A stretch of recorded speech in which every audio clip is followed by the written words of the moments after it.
J'ai trouvé que c'était un Grand Prix très bien construit dans le sens les couples qui étaient engagés dans ce Grand Prix. Il y avait des difficultés techniques que je qualifierais de 50% pour ce niveau-là, chose qui était très bien faite parce qu'ils ne sont pas mis les chevaux dans le rouge. Il y avait beaucoup de chevaux qui n'avaient pas suffisamment de métier et puis des chevaux qui n'avaient pas énormément sauté dans l'herbe. Donc je pense que la difficulté technique était suffisamment pour partager, pour faire la différence et jamais mettre les chevaux dans le rouge, chose qui était très bien décidée.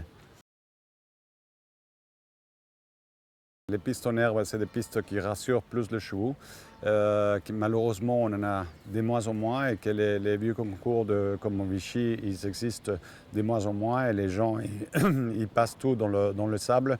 Je ne suis pas partidaire du sable nécessairement pour les chevaux, même si les sables ont beaucoup évolué, mais on saute quand même dans des bacs à sable tout le temps. J'espère que dans son temps la piste elle sera toujours en herbe.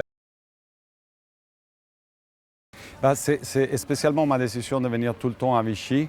C'est exactement ça, de préparer. Je pense que l'infrastructure de concours est une infrastructure qui est capable de recevoir un concours de 5 étoiles, sans aucun doute.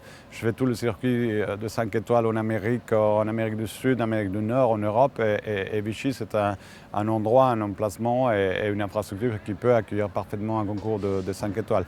Et moi, personnellement, c'est pour préparer les chevaux dans l'herbe et dans un environnement de concours que j'aime beaucoup. Dans une piste comme Aix-la-Chapelle, c'est une tradition, c'est un savoir-faire et j'espère que Vichy va avancer plutôt dans le bon sens au lieu de devenir un concours absolument commun comme tous les autres, malgré que ce soit des concours 5 étoiles, c'est quand même des concours communs tous des bacs à sable pour moi.